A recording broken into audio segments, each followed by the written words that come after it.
welcome to the stage, Tonni Bennett. Thank you all. Thank you. This just goes forward. Hey guys, can you hear me okay? Cool. All right, I'm excited to be here. A couple things before I start. So first, I talk fast, especially when I'm excited, so I will probably talk kind of fast. Sorry about that. Second, my slide deck is, maybe not the prettiest one you'll see today. Our company designer is out on vacation, so hopefully at least I can provide some value. I don't claim to be an expert on scaling a company, but I can share my experience at Terminus, so hopefully it's helpful. So first, super quick background. Great introduction by John, but when I started at Terminus, I joined in May of 2015 as a 9th employee. I inherited 1 account executive and 1 SDR. And when I came on board, we had a couple customers. Our co-founders had sold a couple deals, a couple paying customers. So effectively almost 0 in revenue, but a completed, although basic product. The first year, from April to December, we grew from 0 to $1 million in revenue. We made it on the night before Christmas Eve to that $1 million mark. In 2016, we grew from 1 to 5 million, hit that 5 million mark the night before Christmas Eve, which was awesome. And then this past year, we were able to more than double our revenue. We also acquired a company, which attributes to some of the revenue. With that said, we've had explosive growth. I attribute that a little bit to our awesome execution, but in large part, we got a little luck on our side. We got into a market that was exploding, which made things really nice. So with that said, I'm going to chat a little bit about my experience going from 0 to $1 million, some tips on landing your first sales, and then how to scale your initial team. These are pictures. This was the early team. I actually think this was early 2016, the early Terminus team. This is me and our CEO, Eric Spett, meeting Kumail from Silicon Valley at Dreamforce that year. So very fun time. So yes, these are the 2 things we'll talk about. Let's start with how to land your first $1 million in sales. So first, my advice is get a proven salesperson to lead your sales effort. I think this hire is really tricky, so you should take your time and be slow, and hopefully this doesn't offend anyone, but a lot of startup founders are really bad at hiring salespeople. Our co-founders had 2 failed sales hires before me, and the one that I inherited didn't last very long either. So tips on this. 1, make sure to find an up-and-comer. You don't want to go out and get that VP of sales from IBM. Not that most of us as startups can afford that person anyway, but their background, their experience is going to be of one where they already have a lot of resources at their disposal. You need someone scrappy, ideally someone with a chip on their shoulder, someone who's willing to come in and work hard to prove themselves for you. At the same time, you need someone with a track record for success. So ideally, someone has sold before and has sold in your industry. I think part of what made me a good fit at Terminus is I had been selling to marketing for several years before I came on board. So in an early startup, there's a lot you're trying to figure out about product market fit. And so if you find someone who has sold with success into your vertical or to your buyer before, there's a lot of things you're just going to know about how to communicate, respond to that buyer, how they like to be communicated with. That just would help them to ramp up more quickly. I'll also say, and this is from some great things that happened at Terminus and some failed attempts at Terminus, set clear expectations for the first sales hire or hires. I'm lucky enough that at Terminus, I was essentially the first sales hire. I have grown into a VP of sales position. I feel so blessed to still be leading the team there. That does not always happen. In fact, that's normally not the norm. In most cases, that first person will help you close a lot of deals, and it doesn't mean they're going to grow into a leader at all or may not scale with the business, and that's fine. So I would set the expectation up front that as long as you perform and you execute for our business, we will find ways to grow your career.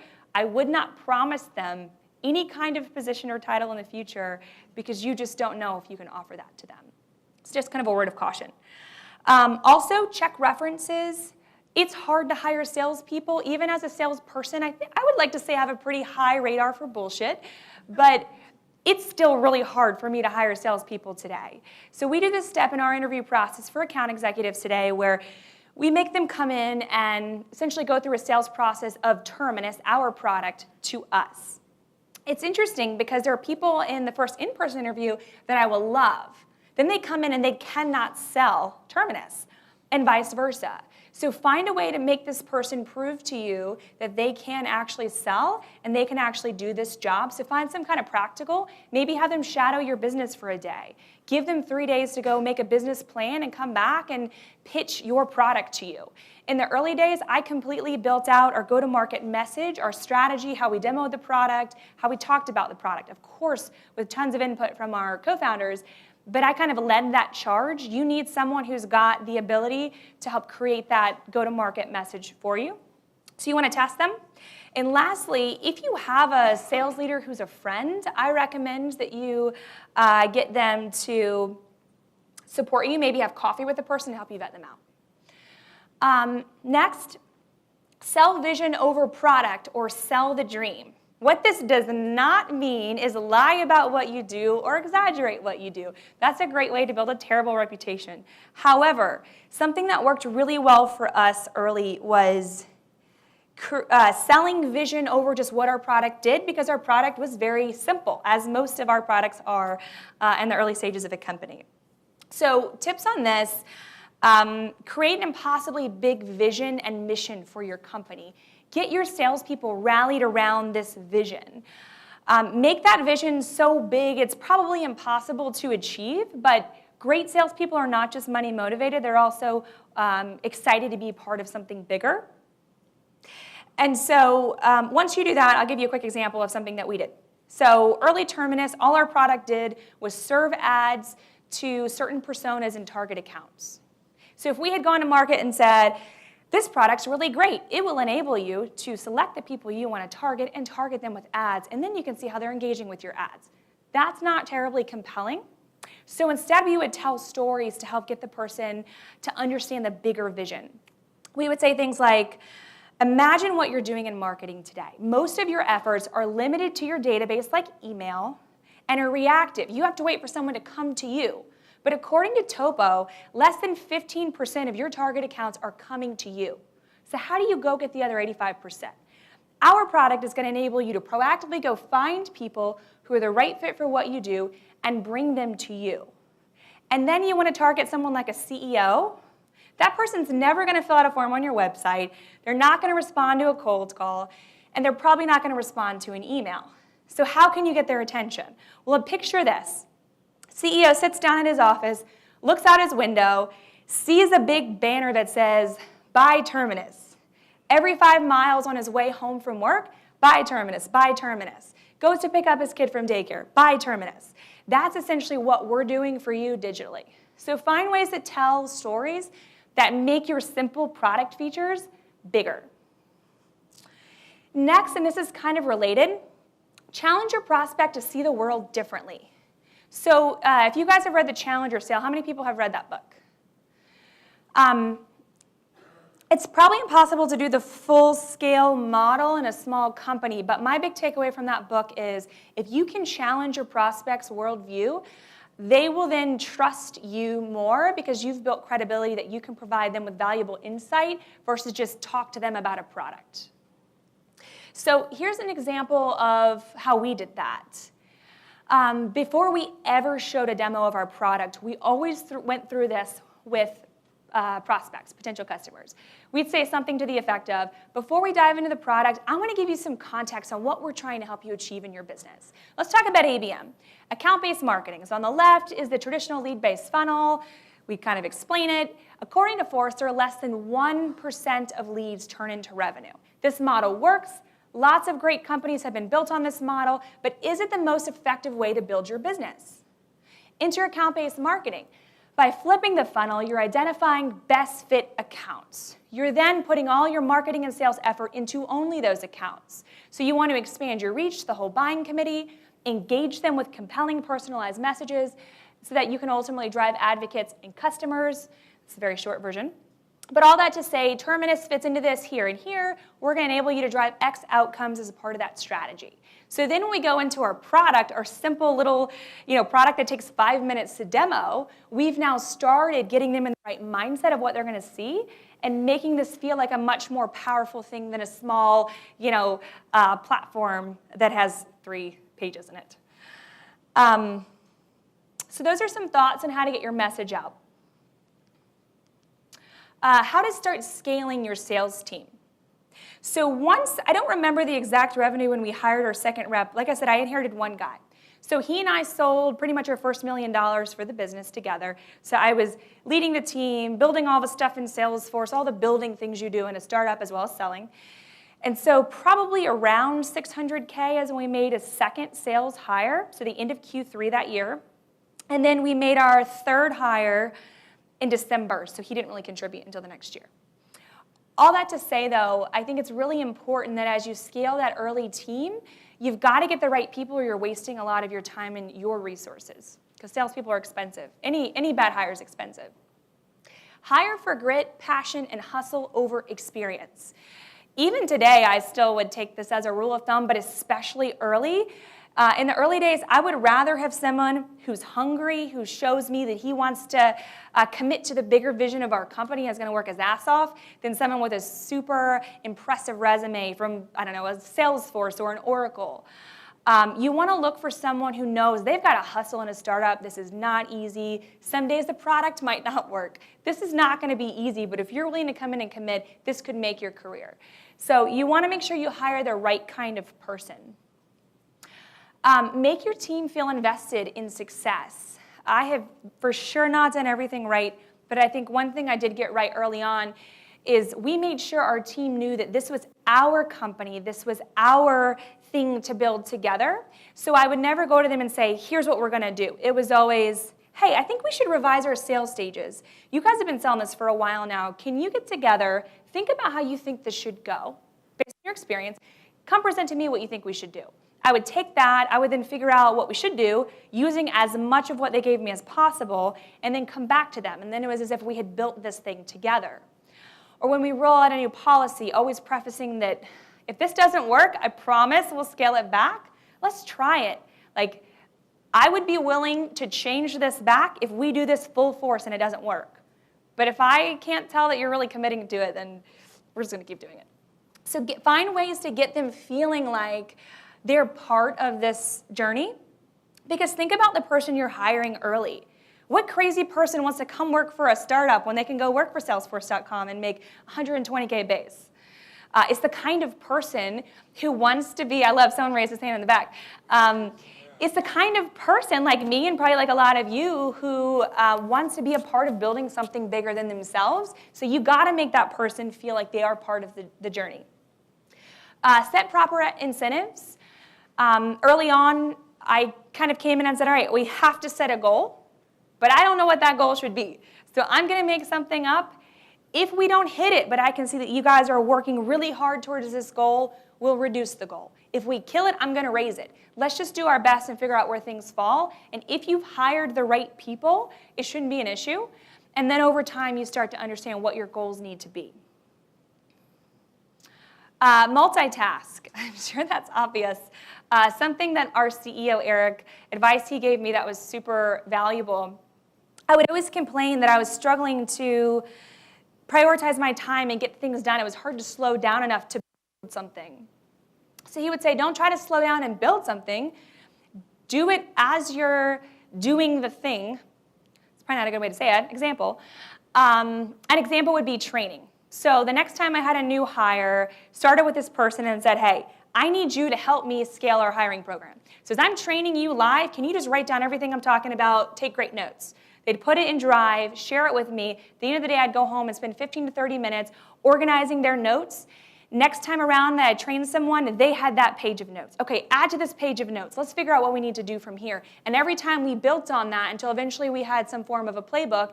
It wasn't perfect. It wasn't pretty. There wasn't a lot of, there's probably misspelled words and things in it. But it gave us a document to keep building on, which helped with consistency versus me spending 2 days off site just trying to plot out how to train someone. It's very hard to find that time early on. Think short-term and long-term. Again, probably kind of confusing advice, but what this means to me is it's hard to know sometimes what should I slow down and do well, and what do I need to speed through, because I have a million priorities. So a mistake I made early on was underestimating how important a hiring profile was. I was just flying by the seat of my pants. This person feels like a good fit. And then I realized over time, this is something I should slow down and think about and build a profile for and meticulously update. As I hire people, what do my top performers have in common? And today at Terminus, we have 4 key traits we look for in successful reps. We know how to test, to vet for those in our interview process. We know how to put people on the spot in ways we can uncover if they have those things. So that was something I needed to slow down and really put energy into. However, there are other things that you should just make a quick decision and move on. Some things in Salesforce are permanent, but for the most part, whether or not to add this field or that field in Salesforce, just put something in there and move on. So I think, you gotta move fast, but you gotta know when to slow down. And so my best advice, I did not get it perfect, and I still don't do this perfect, is at least take enough time to think, how important is this thing in the scope of our business? We need awesome people. Hiring is really important. Or the flip side of that. So we're close on time. In our last few minutes, I thought, why not provide a few thoughts on lessons from the journey after $1 million ARR. First lesson, it doesn't get easier. This at first said everything gets harder, and my husband, who just started a business last year, was like, that is not true. That is 100% not true. The early stage is really hard. So I changed it to, it doesn't get easier. You're like, yes, we've got over $1 million in recurring revenue. We have 60 customers. We're awesome. Well, what happens when those customers start churning? What happens when the product's having problems? It starts to get really challenging. For me, I think it got more challenging. For a co-founder, perhaps it's not the same story. But don't take your success for granted. Make sure that you don't get ahead of yourself and you really slow down to think at every step, how can we make things better? How can we prevent future problems? Just because people bought this product doesn't mean people will continue buying this product. Be a problem solver. Something I had to do a lot of early on is spend a lot of time with customer success. What's working, what's not working? When a customer's unhappy or they leave us, why?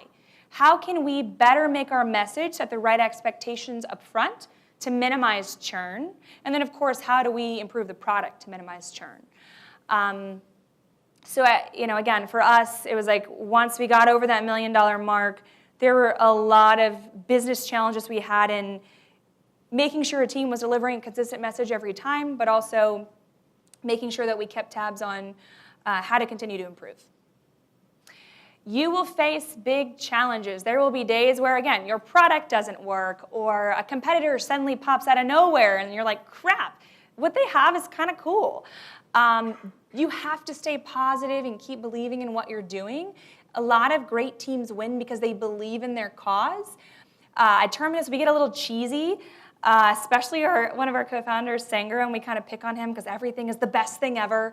But you really have to stay positive and remember, why are we doing what we're doing? What is the bigger vision that helps you stay sane, but also you will face hard times. I think we are almost up on time. And work towards a scalable model, but don't expect scalability. At the $1 million mark, you are not a scalable company, at least we weren't. We were still figuring things out. Every quarter, things changed. It's like, yeah, this is finally the quarter. We're 8 quarters in, or 9 quarters in. We can use our metrics to make proper goals. But then something would change to make the old data completely irrelevant. So you're not scalable yet, so you have to do your best to make data-driven decisions, but know that things will continue to change. The game will change a lot, so you can't only look at the past as an indicator for where you're going to go. Yes, I'm done. You can go. Let's give it up for Tonni.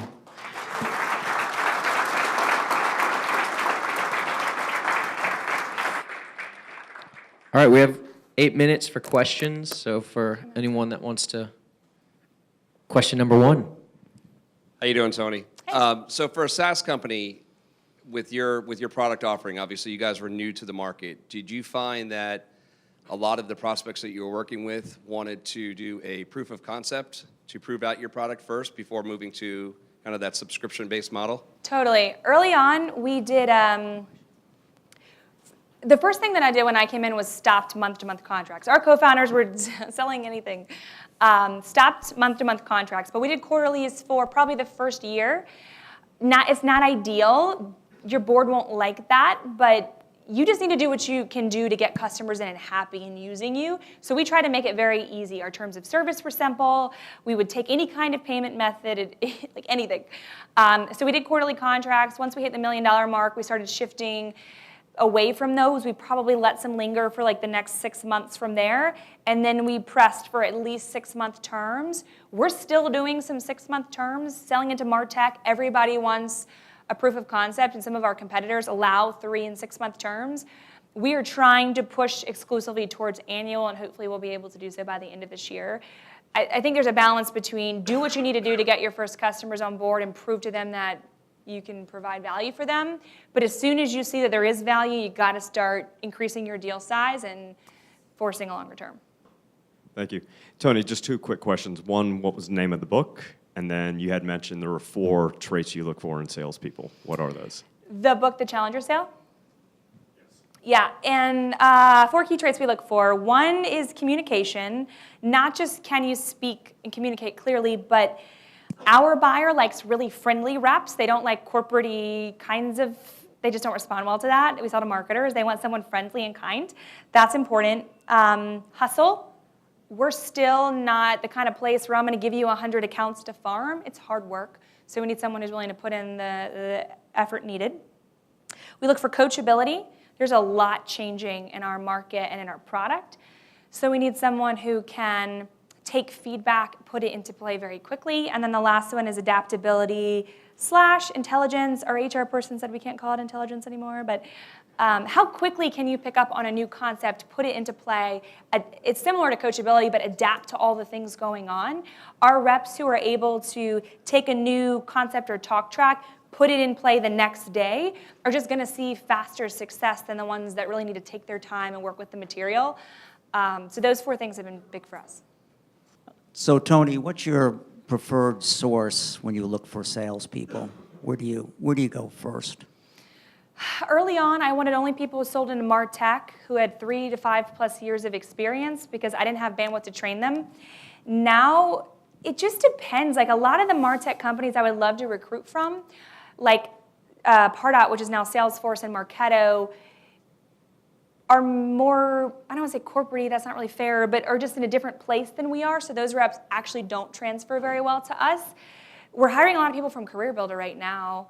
A lot of them, they had a culture similar to ours, and a lot of them have a really good work ethic. I haven't found one place consistently, but ultimately, again, looking for someone, now I look for people who are a little bit younger in their career, who want to be coached and developed, who are willing to put in the hard work.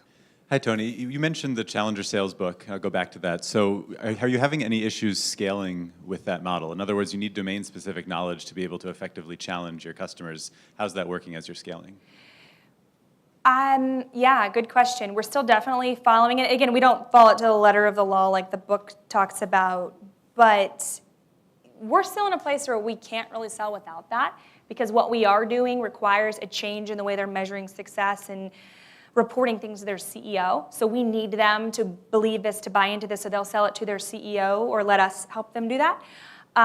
So it does make training harder. I also try to use it as a place or a way to sell people on the concept of like, this is a challenging role that also makes it really freaking exciting. We're taking a new message to the market, challenging the way people are doing things. And so we kind of hire people who are bought into the fact that that's how we're going to approach it. And you said set proper incentives in the early days without a lot of history. How did you go about doing that?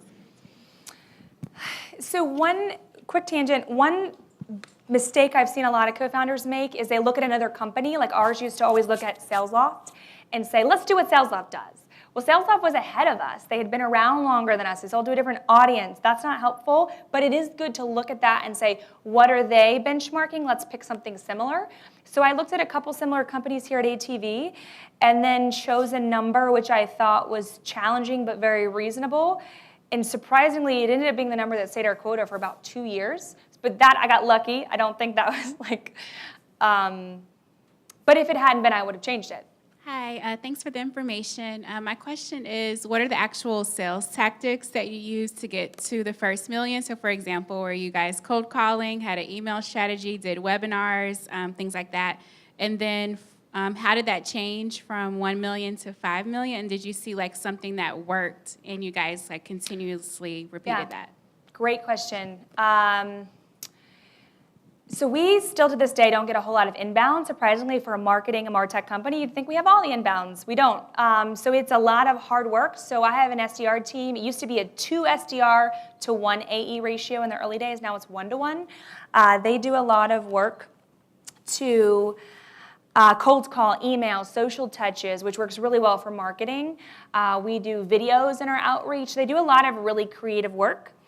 The way it changed, it hasn't changed drastically, but as an ABM company, we finally actually started doing ABM, which we should have been doing from the beginning.